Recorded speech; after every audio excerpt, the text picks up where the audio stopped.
It Hello, says here everyone. you're looking.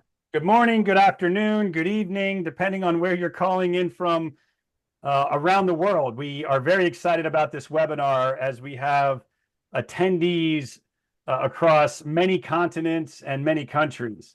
Always a pleasure to speak with all of you, and it's great to have really all of us working together in energy conservation and decarbonization. It's something that energizes myself a great deal. And we're all in this world together. And it's always great to have some of these global webinars where we can pull attendees from all over the world. So thank you for your interest and your attendance today. And we are going to get started. Today's webinar is on reducing costs and complying with mandates throughout Europe. The agenda today, we're going to introduce ourselves. We're going to provide some key points to help you understand regulatory landscape in the UK and around Europe. We also want to share some tidbits on how to get started with energy monitoring and energy management. I know for some organizations, just getting started is a huge lift and it can be overwhelming. And so we want to provide some tidbits and some tooling and tips on how you can get started immediately. We also want to share some real world success stories so you can understand you're not in this alone. Again, none of us are in this alone. We're all in this world together, fighting for the good cause of decarbonization. So we want to share the successes of others and some of the results that they've realized. And we're going to finish with digging deeper into energy data and carbon data and how you can provide and get access to tools to drive results. So let's introduce ourselves. I'll start here. My name is John Heinz. I'm VP of Strategic Partnerships here at EnergyCAP. EnergyCAP is a software company that we provide tooling to help organizations manage and then track reduction initiatives for energy and sustainability. Cristina, you want to go next?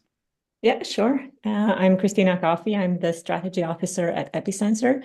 And EpiSensor builds IoT infrastructure for the sustainable energy transition. So we're the manufacturers that build the hardware and the software to facilitate energy management projects and demand response projects as well.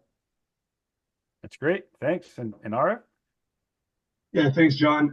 My name is Aref Abouzahr. I'm the CEO and founder of Arc Energy. Arc Energy is a consultancy that helps clients transition into a decarbonized, digitalized, and efficient energy systems. We basically help clients cut down on their energy spend by acting as their owner's consultants. And our role here is to integrate the different digital platforms that EnergyCAP provides, including Smart Analytics, Carbon Hub, and Utility Manager, as well as integrate the sensors that EpiSensor provide and many others, basically to make sure that we capture the data that's required later on to provide actionable insights to cut down on the energy spend.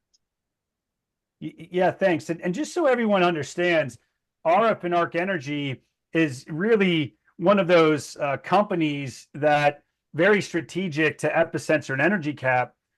So they're out there, boots on the ground, working with organizations to implement actual energy reduction and decarbonization strategies. And RF will talk about some of those strategies today.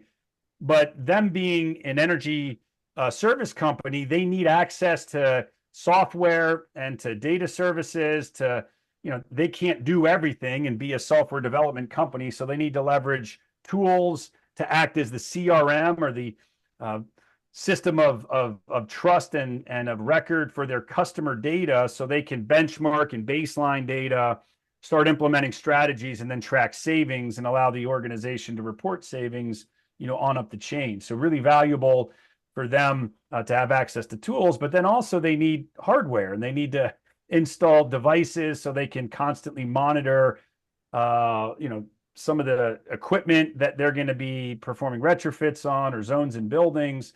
and then start tracking the savings, so the after results, but they need hardware to do that. So really this group of all three of us, we come together in partnership in a real strong approach to combining best-in-class services and knowledge and boots on the street with technology and software and hardware. So very exciting group here. Okay, Aref, we're going to turn it over to you. Absolutely. Perfect. So I just want to set the stage first to understand why what we're doing is actually important, and we're doing that from the perspective of understanding the directives and regulations that are being imposed on retail, commercial assets, whether they are hotels, office space, malls, hospitals, schools, whichever assets that we see around, and we've worked with so many of them. And we try to focus here on some of the regulations and certifications that are prominent in the European and the UK market. Obviously, we couldn't cover everything, but those are the most prominent ones and relevant to us. And we try to categorize them in a way that can be understood so that you can refer to them in the future. The first one is basically the EED, which is the Energy Efficiency Directive. And this directive is basically promotes energy efficiency across sectors and subsectors. It mandates specific energy audits as well as efficiency targets. We're seeing a lot of that in different regions around the world, especially where we are right now in GCC. And the idea here is to try to carry out energy audits, whether that is done physically or an e-audit using the platforms that EnergyCAP provides, and the data is being captured from the IoT sensors to be able to develop a proper energy audit that can then later on advise you of what kind of business case you have and what kind of conservation measures you should consider. The second one is the Corporate Sustainability Reporting Directive, and as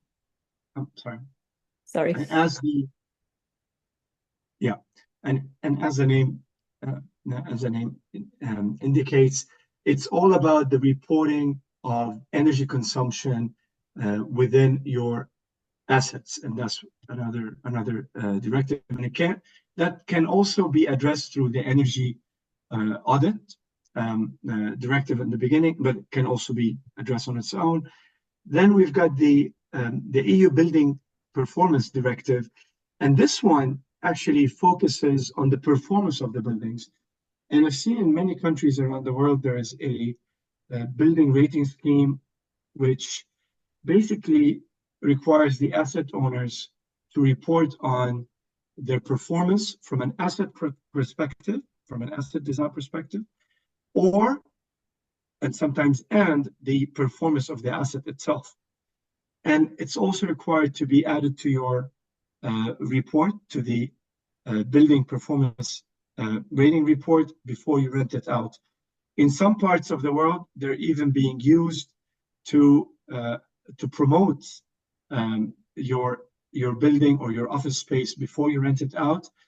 And it also allows you to increase your rent if it is required. So assets that have a 1A rating, for instance, which means that from an asset perspective, you're a top performer, and from a performance perspective, you're a top performer, you can actually increase your rent. The ones that drop below a specific threshold, you simply cannot increase your rent. And it applies in different countries in different ways.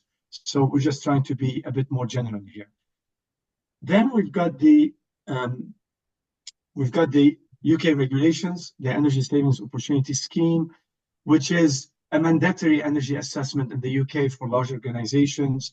And there's a lot to understand here if you go into the details, but then our focus here is to show you how you can implement digital platforms and IoT sensors and consulting ways in order for you to address such directives.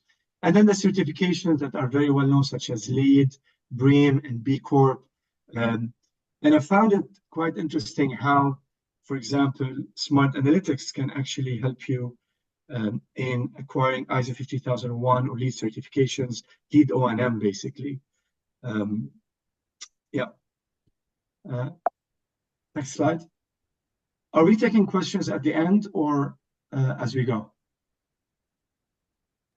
Both. So I did just post in the chat, everyone, just so you know, we have the question and answer tool. So if you are at the bottom of the screen, you can go ahead and put your questions there. If it's something we can answer live, we will go ahead and do that. And if not, we'll answer it at the end. Worst case scenario, we can always get back to you after the webinar. But yep, questions are welcome at any time. Cool. I'll keep the chat box for the questions open. All right. And in here, we basically are showing what on a four quadrant matrix, how you should look at each one of those in terms of cost and ease of implementation. As you can tell, the ones that have the lowest relative cost and the highest ease of implementation, such as ESOS and CSRDs, are the ones that we really focus on. The ones that go into the top right quadrant are the ones that have relatively a higher cost and a harder implementation. The ones on the right are easy to implement, and relatively they're on the higher end of the cost or medium end of the cost. But bottom line, none of them is hard to implement. All of them are quite implementable. The relative cost is also based, it can also be assessed based on many other aspects, including taxation, any kind of penalties that your respective countries might impose. Next slide. And what I wanted to show over here is basically this waterfall is basically the different physical activities or measures that you can take in order for you to address each one of the directives and certifications shown on the right. And for example, energy efficiency, a retrofit project, which is the physical act of retrofitting your building to make it more energy efficient, to reduce your energy consumption or any kind of resource consumption, would address the energy efficiency directive, would address the EU building performance directive, and will also address the BREEAM certification requirements. The digital energy management platforms, such as Smart Analytics, for example, would address the ESOS and the EED. Sub-metering with basically where it's the measure where you sub-meter on an asset level, not just on a building level. So you go downstream of the utility meter into metering different types of assets, such as chillers, boilers, even going all the way to fresh air handling units or SCUs, no matter how detailed you want to go. This is called sub-metering. Chilled water sub-metering is B2 sub-metering, for instance. And this one would address the energy efficiency directive, as well as LEED, and so on and so forth. If there are any questions, feel free to ask. Thank you. Brilliant. So just building on top of that, and I think Aref left it there at a very good point for me to step in, looking at getting started when it comes to energy monitoring. So I've put together a few considerations, and I think the majority of them are in the planning and design space. So when you're starting to plan and design the metering architecture that you'd like to implement, there's a few things that you should keep in mind, such as the user experience of the system.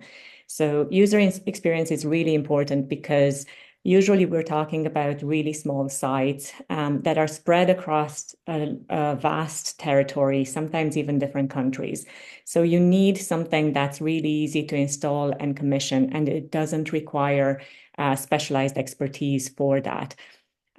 With that in mind, what comes in the package is really important as well. A lot of traditional control and automation systems come with are really accurate and reliable and rugged and so on. However, they're not that easy to install. They wouldn't have CTs, for example, in the box with the electricity meter. So you'd have to purchase them separately, but also you'd have to install them and calibrate everything on site.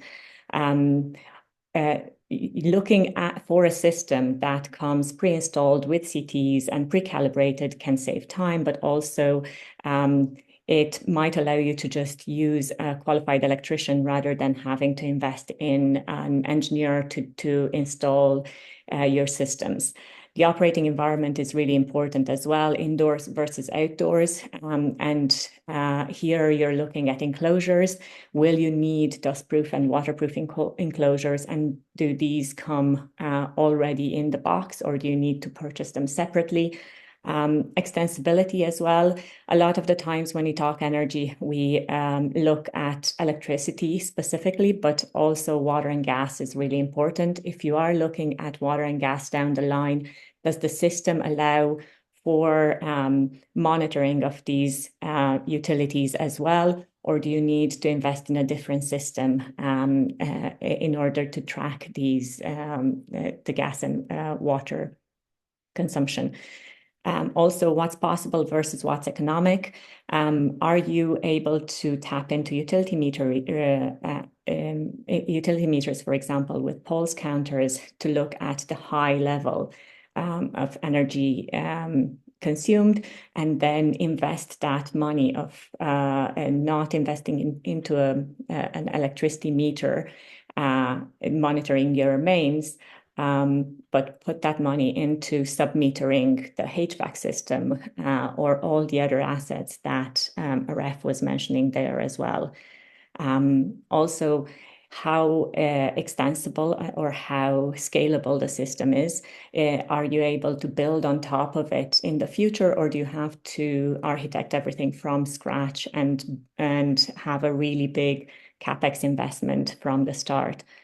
Some value-added opportunities as well to consider in terms of environment optimization and equipment optimization. So a lot of the times, if you're looking at environment monitoring, this is really important in a retail environment.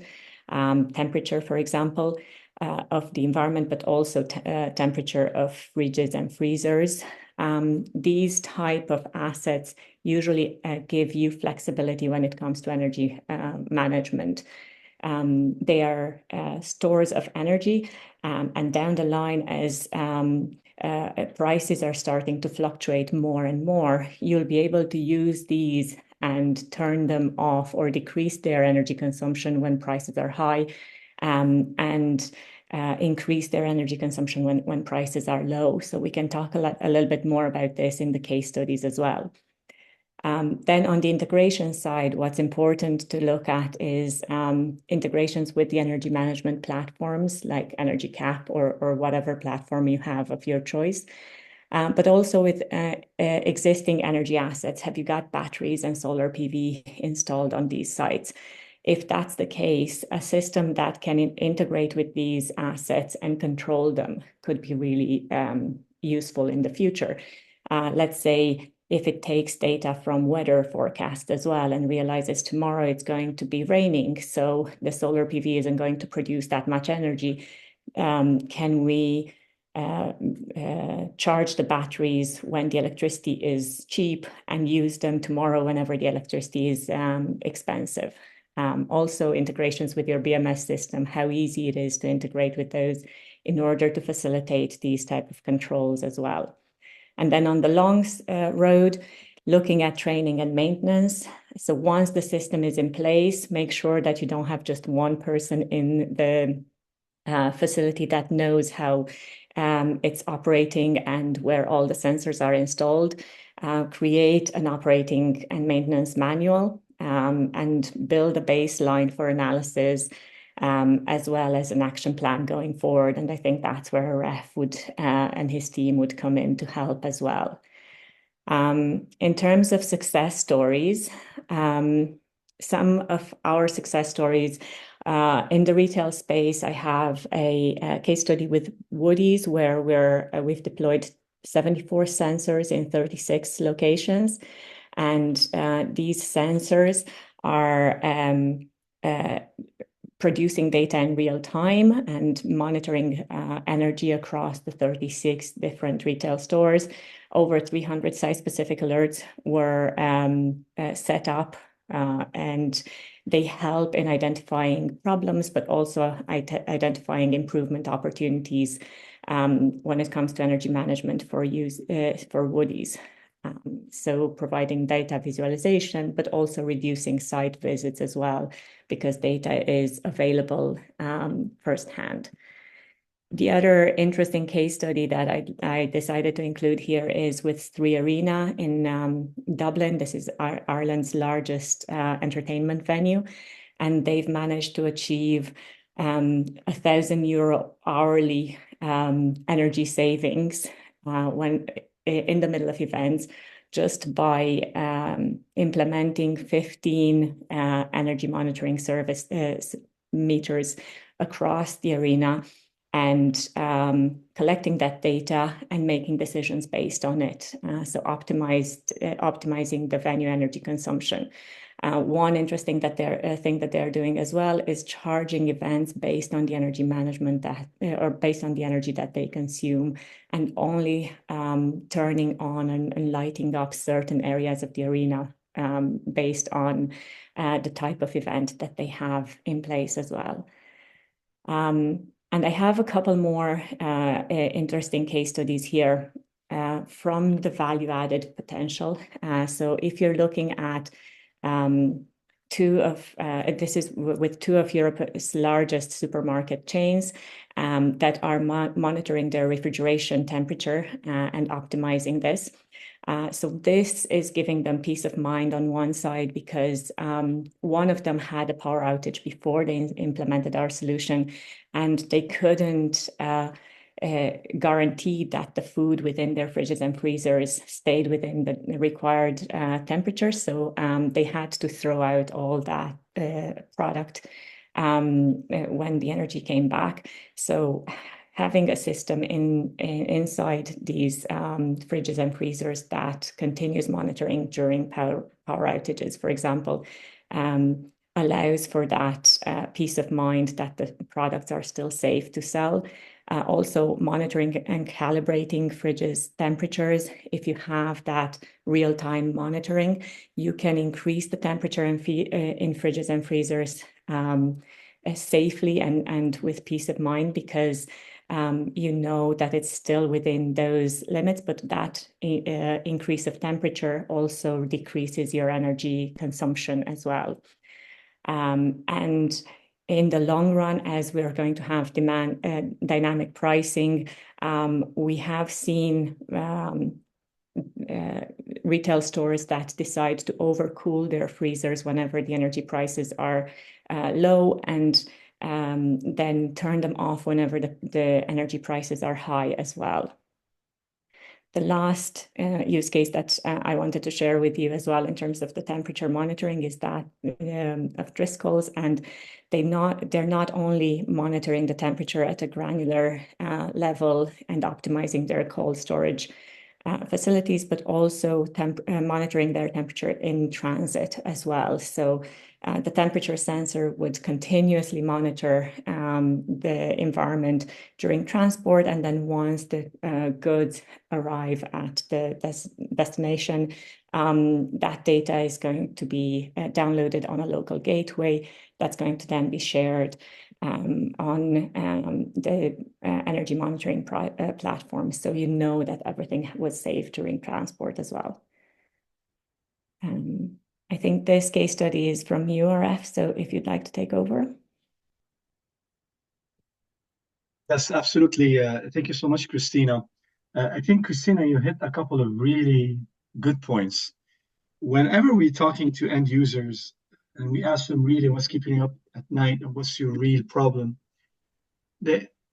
addressing directives and compliance to directives and regulations, it is there, yeah, but that's not the main issue. Their main issue is cutting down on their energy spend, resource spend, maintaining or improving standards of comfort, especially for older buildings or buildings that have some legacy systems, chiller or heating systems, where they're suffering from, in the summer, high humidity, imbalance in cooling or heating energy.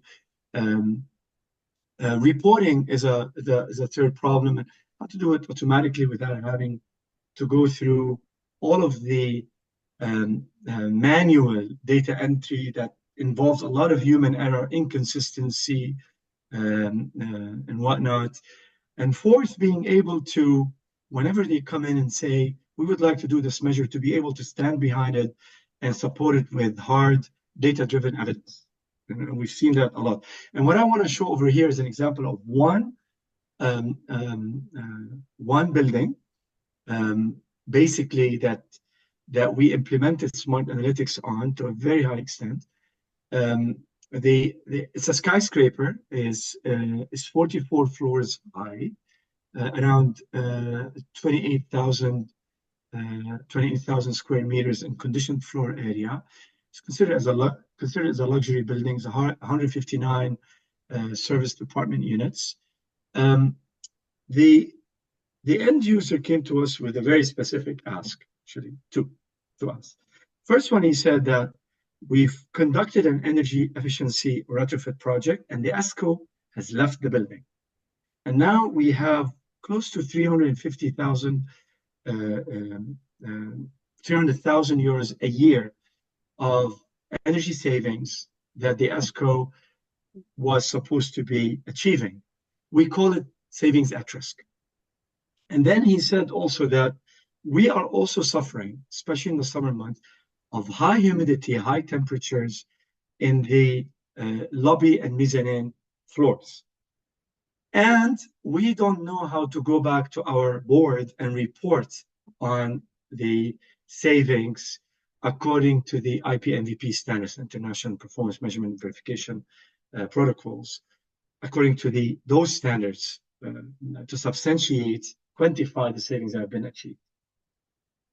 Obviously, we could have done that manually, but then it would have taken so much time from us. There's a lot of data to be collected, and we don't know really how to protect those savings.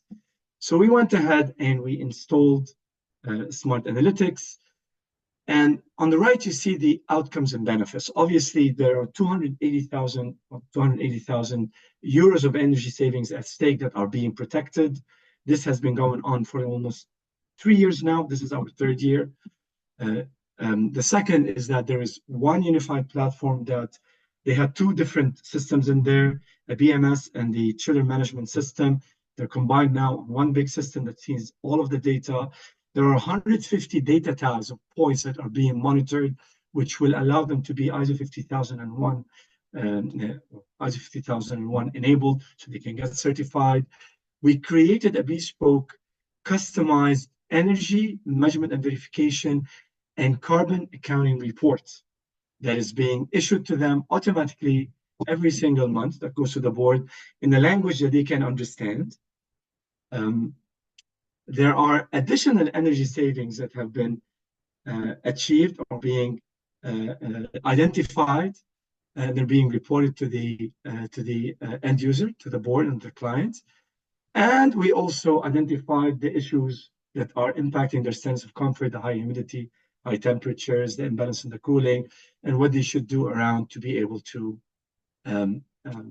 overcome them. Next slide. So let's start. We're showing here extracts from the platform. Obviously, if you want to see really how that works, definitely a demo would really make a lot of sense. More than happy to do it from our end.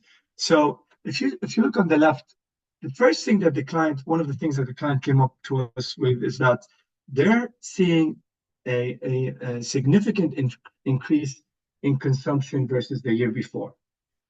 We use the platform to break down that consumption into the different assets. And you see on the left, we are looking at different MDBs, and down below, we start doing the breakdown. Unfortunately, because we're taking an extract, it doesn't really show. Next slide.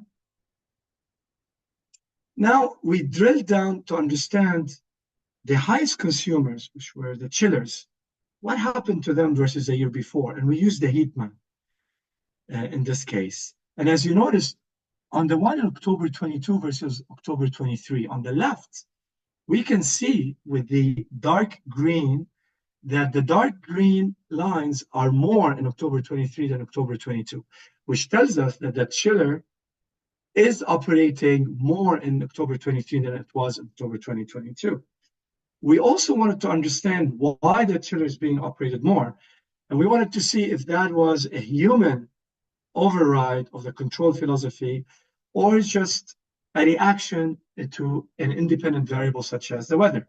And as you see down below, it's actually ambient temperature impact. We've noticed that the ambient temperature went up 2 degrees on average in 2023 versus 2022. And I think everybody witnessed that across Europe. It was a much hotter summer last year. It's a much hotter year. Last year, it's going to be a much colder year also. So we've noticed that that also caused the chiller to be operated for more hours, hence explaining why the darker green is on more lines. Next slide. We also calculated for the client the carbon emissions. Now, obviously, Carbon Hub can do that, but we use a calculator within Smart Analytics to do that, and we compared that to 2023. We compared 2024 to 2023. As you can see, January 2024, the emissions were 117,000 kilograms, 107 tons of CO2 equivalent, which is 11% higher than 2023. And then we continue to monitor each one of those months and reporting that back to the client with very specific CO2 emission calculation, which we plug into the platform. And the key thing here when doing the CO2 calculation is understanding the grid intensity. So it all depends on where you're buying your electricity from. Obviously, every utility would provide you with a certain mix. You can obviously ask for more greener resources.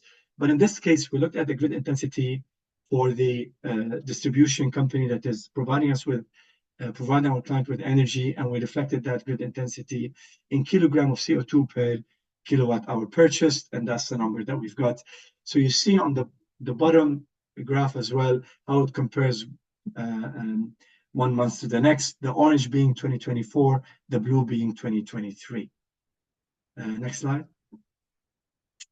We also went in to understand, to provide our client with more insight on what could happen from a sensor point of view. A lot of times we notice that sometimes the data that you're getting in is not the accurate data, and garbage in is garbage out. So if you don't get accurate data, you cannot get data-driven actionable insights. And over here, we're showing 9 different events that we actually detected over a short period for our clients on specific assets with the sensors related to that. The first one, if you look at the first graph on the top left, number 1, we were getting negative readings for the pump speed. Obviously, clearly, the data was visible but negative, so means the sensor is malfunctioning. The second one is on delta T, which is the difference in temperature for the supply and return temperatures going into the chiller. The data is visible, but is also inaccurate. That means that the sensor is malfunctioning, requires a recalibration. And that's the graph on number 2 on the top right.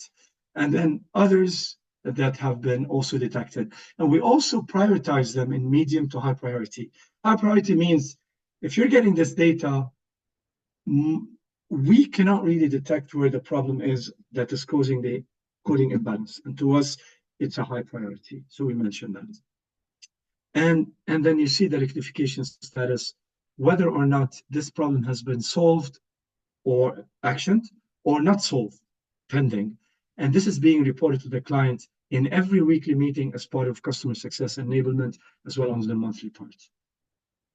Next slide, please. And then finally, we also help our clients understand and identify what energy savings opportunities they could have. In this case, we looked at fresh air handling units, and what we are doing over here, the fresh air handling units, their job is to inject air into the building when the building is basically locked in to make sure that the cooling energy stays in or the heating energy stays in. And what we're showing over here is the CO2 thresholds, which is the top line, the line on top, that is showing the CO2 threshold as per ASHRAE. And in this case, we're showing that the actual CO2 sensors within the building are detecting 480 to 500 ppms per day, which is way lower than the required threshold of 800. So we went to the client and we said, Mr. Client, you're running at a much lower threshold than the CO2 requirements. You can actually go higher. You can shut down your fresh air handling unit or reduce their speed, and you're still in the safe zone. You're not breaking sense of comfort regulations or requirements or ASHRAE thresholds, but you can save a lot of energy by doing that. And we even simulate the energy savings by doing reductions in the fresh air handling speed, fresh air handling unit speeds. If you see on the bottom table from 1 to 4, if you reduce that by 10%, you can save 30% on the fresh air handling unit consumption. And that's a simulation. But then when they did that, they actually realized savings were a bit higher in certain instances and a bit lower in certain instances. And if you see on the right, we offer that to the client, but we can never force it. It's a recommendation that the client has to say yes or no to. If the client agrees, it is agreed. If the client doesn't agree, it says rejected. So that's basically the case study we wanted to show. If you have any questions, by all means, feel free to ask. We left that Daniela in case they have questions about the implementation. Thank you. Okay. Well, thanks. Very informative. I find walking through those projects and initiatives to be very enlightening. It's always good to know, from the experts what you're doing out there to help customers and help organizations get value out of their data, and also, make changes within their facilities to drive savings. Obviously, a big part of that is having access to data and monitoring. And as Cristina went through, there's a lot of options available out there these days that can be valuable to you, easy to install, cost effective and economic, and certainly the investment you're making when it comes to sensors, hardwares, and meters to monitor the activities that you want to perform or are performing. It goes a long way, and it's incredibly valuable. So one of the main themes here is the value in data, both for baselining and then also measuring savings. So just to kind of talk about some concepts that both of them had introduced, just in the lines of software, that you need to monitor, you need access to data, you need systems and the capability to monitor it. And you need to be able to use that data to achieve your reductions and to calculate ROI. So next slide. So that's where we come in as a company. So our company, EnergyCAP, been around for 40 plus years to help customers solve the issue of what am I using and consuming or emitting from a carbon standpoint in my buildings. And then when I start to undertake measures, what am I saving? So our platform has been used by 10,000 energy managers. We're tracking more than $20 billion worth of vendor spend around the world, and documented savings that our customers are documenting is over 500 million. Now, when you look at that number, it's 3%. And so we tend to find that just by getting better visualization of data, our customers are averaging 3% documented reported savings. That also doesn't mean that everyone's incurring 3%. Some are at 20%, some are at 0.5%, but the average is about 3% if you go the steps to get your arms around your data and then start implementing some level of energy efficiency measures. And by all means, you should contact Aref and Arc Energy. If you need to know where to start, you need some assistance there after you've identified potential target buildings. Next slide. So Aref had talked about some of the tooling that they use to track customer data. And in fact, you saw some screenshots. So some nice charts that really clearly communicate performance over time. All of those were from our software. So our EnergyCAP platform has 3 different components. There's a carbon tracking side called Carbon Hub. There's a monthly billing, utility bill and aggregate level reporting side called Utility Management, and then a real-time analytics side called Smart Analytics. So the combination of these platforms help you and the stakeholders within your organization better baseline and analyze and track and report savings on those different bits of data. So again, carbon data, bill data, and then real-time interval data.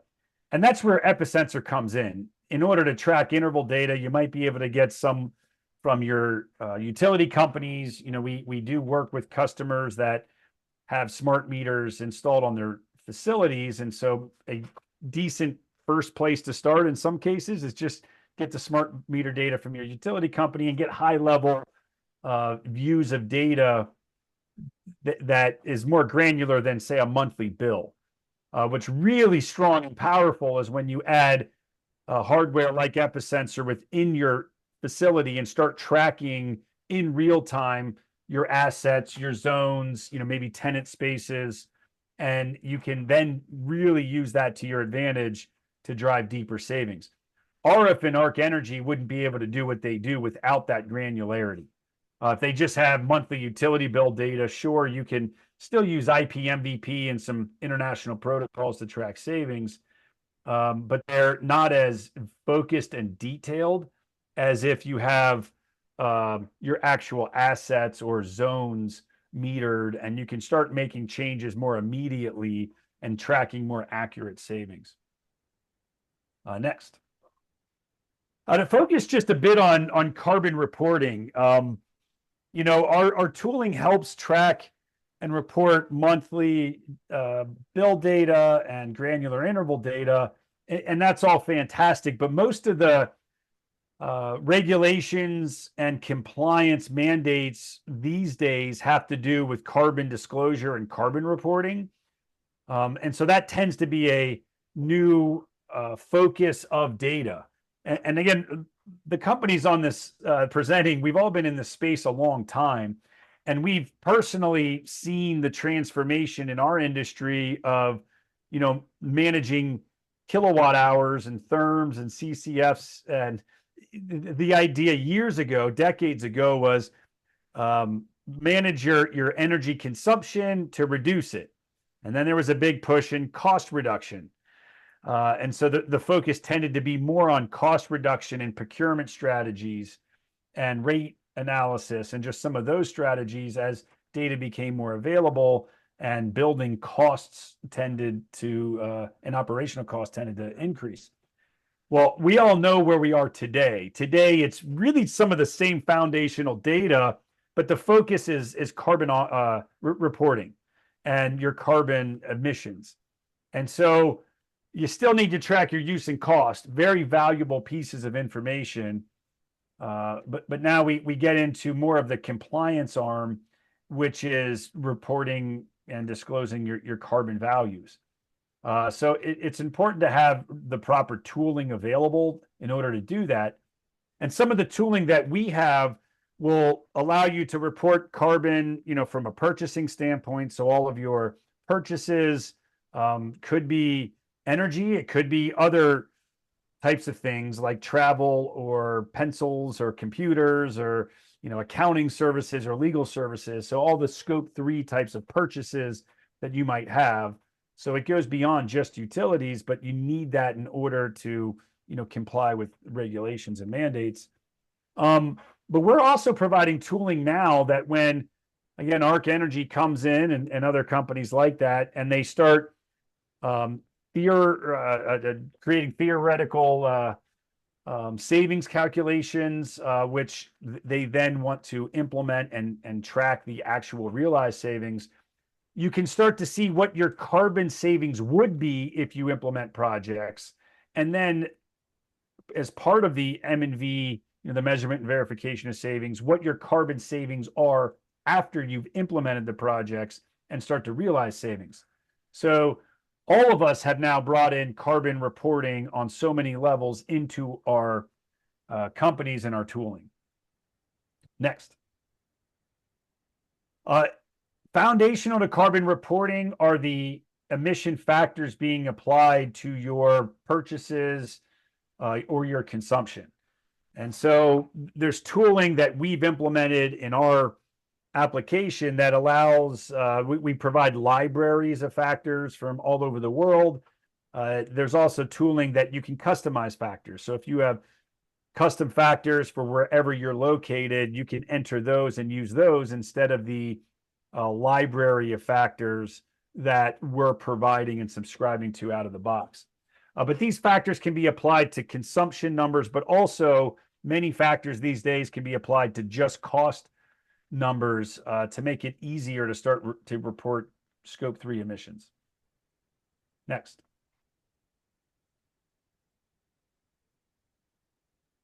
In order to properly report, there's a hierarchy, so you can set your hierarchy or reporting levels, and you can track the most granular details you need to at the meter or the consumption or the resource level, but then roll that up to buildings or divisions or corporately or into various buckets.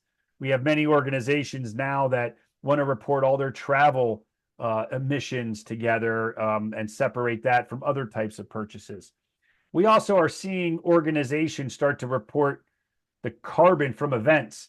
Cristina talked earlier how EpiSensor is working with an arena in Ireland to start to allocate events. And we've also seen customers, cost allocate those events. But take it to the next level and add your CO2 emissions to those events.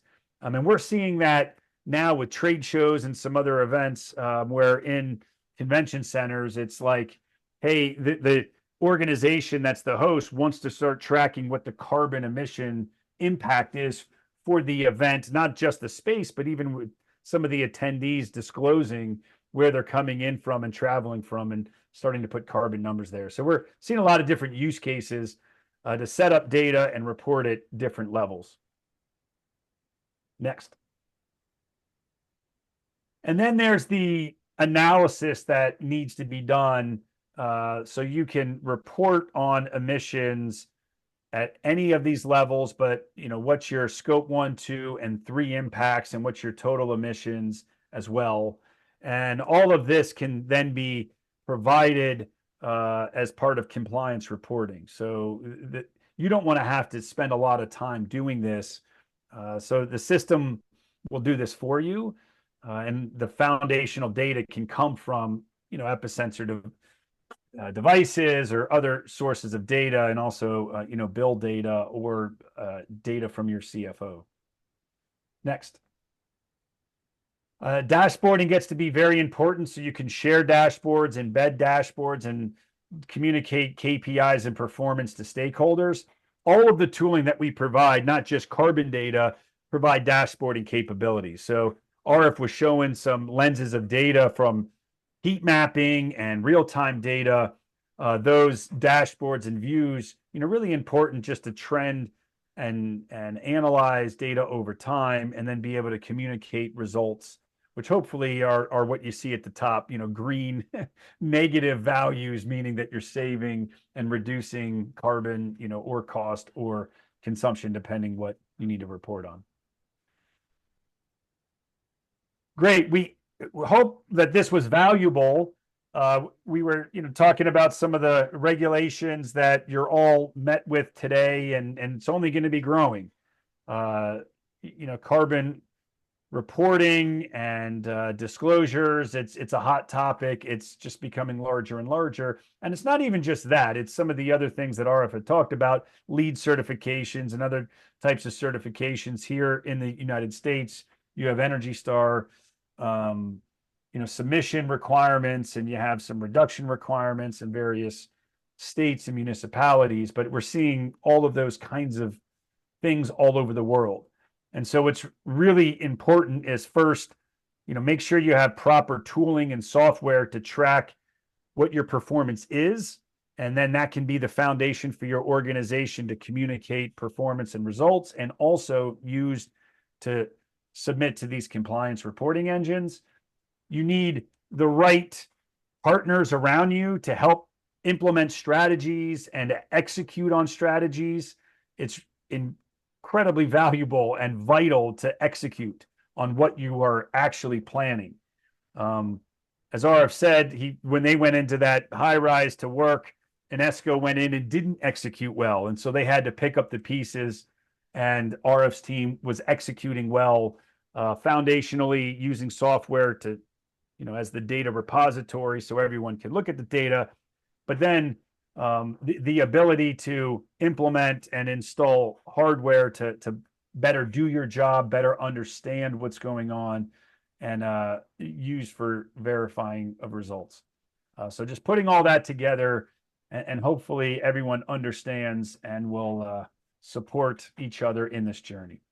I see a few questions that came in there, and I think the first one might be for you, Aref. What does the implementation process look like?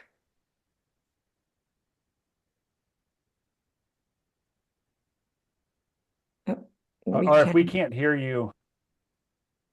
Sorry, thanks a lot. Can you go back to the case study? There is a slide on that I put in. I was expecting something like this to happen.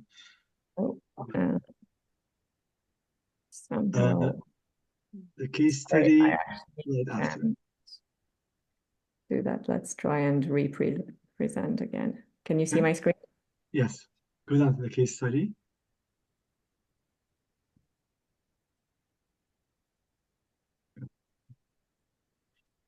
Right after the case study, I put in. So basically, maybe if you start talking, I'll go there in the end. So basically, when it comes to deploying or integrating a digital platform into an asset, the very first thing we need to understand from our clients are the KPIs that they are trying to monitor. What are the key performance indicators that they're trying to monitor? Whether that has to do with mainly energy, or they're looking into delta T, they're looking into flow, what about temperatures? Are they concerned about sense of comfort? What are the KPIs? Starting with those KPIs, the next step is to do to understand the digital maturity of the building. Basically, digital maturity means all of these KPIs are related to specific assets. So if you're looking at energy consumption, that means you're going to look at the assets that are consuming energy. Are we looking at the big assets, or are we looking such as chillers, boilers, etc.? Or we're looking all the way down to the fan cooling units, the pumps, the fans, or are we looking at the main distribution, the MDBs, or the main meters? So that is something that we have to understand at the very beginning. Then we look at whether or not such assets have meters connected to them. They have IoT sensors. If they do, what sort of meters? So sometimes you would have an asset that is being monitored, but simply that meter is one of the older types. It's not an AMR, it's not a smart meter. And basically, there has to be manual reading being done there. Or they might be there and they're not connected to BMS or CMS, or there might not be an IoT sensors, which basically they are there, but we cannot connect to them. So we need to understand that. That's the digitalization assessment. Then the next step is to integrate all of this equipment into the smart analytics platform. That connection can happen either directly, such as EpiSensor, which basically all of their equipment are connected directly into the smart analytics. They have an API in between them. So the fact that you have a sensor over there, the data will flow seamlessly into the platform. And if not, it has to go through a gateway, and that gateway sends it to the platform, which helps it to fit on the cloud. Once that is done, we need to do data onboarding. So it's not enough that we're collecting data. We need to make sure that the data quality that we're receiving is good. And what kind of historical data is required? The historical data requirements or the historical data sets are required if you are running a measurement and verification audit of your energy savings. Or if you want to do a comparison, you're collecting this data to compare 2024 with 2023. So if you have historical data from any kind of source, we can bring it in. That source can be the utility itself if you're looking at the MDB or the main meter level. Once that is done, you want to customize the experience. We call it UX UI design. At that point, you want to customize the dashboards, you want to customize the alerts, you want to make sure that there are thresholds in there in case you want to have some sort of a alerts if the consumption goes beyond a certain level, or temperature or CO2 goes beyond a certain level.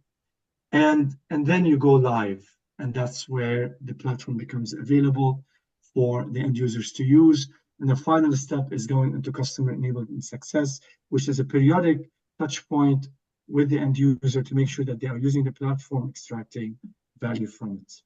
That's basically it. Okay. And just to quickly add here as well, from the hardware perspective, and I don't know if this is something that you see, Aref, as well, but we have seen customers come to us and wanting to start at a very high level first. So monitoring maybe the main incomers and maybe 3 different areas or 3 different buildings in their portfolio. And then once they have that high level data, and they might say, you know what, this building is exactly the same as this one, but it performs differently. Let's go into more detail. So they would invest in additional sensors or sub-metering to see what's going on there.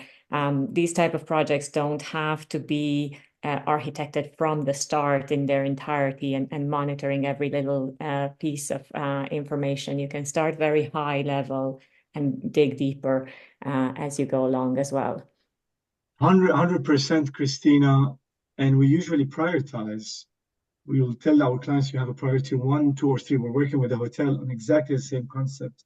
They didn't have enough budget, so we had to batch those sensors for them in 3 different priorities. But again, we have to set expectations. If you don't have the proper metering, you cannot get all the actionable insight that you want.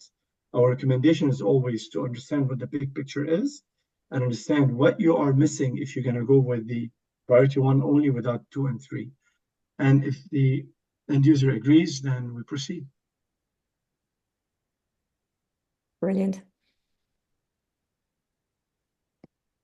I think Daniela has put a message there in the chat saying that we're going a little bit over time. Okay.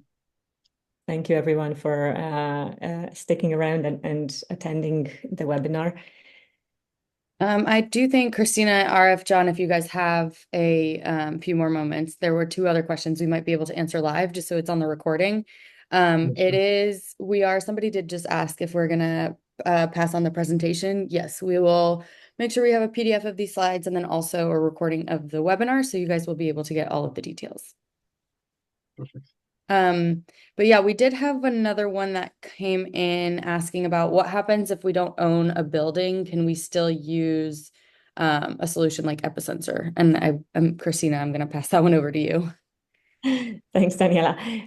Yes, so the answer is yes. Our solutions are very easy to install and commission, and that makes them easy to uninstall as well and take with you. We have had times in the past where, let's say, in the same facility, somebody wanted to measure electricity of different types of assets that have similar loads. So they would move our systems from one asset to another because they didn't need real-time monitoring. They just needed it at a certain point in time. But that can be done in different buildings as well. You can take the systems with you and reinstall them in a new building if you move. So yeah, they're non-invasive. Awesome. Okay, well, looks like we can wrap up there. Thank you, speakers, panelists. Appreciate you guys being here. And I hope everyone has a great day, afternoon, evening, whatever it is where you're calling from. Thank you, Daniela. Thanks, John. everyone. Christina. Thanks, Take care. everyone.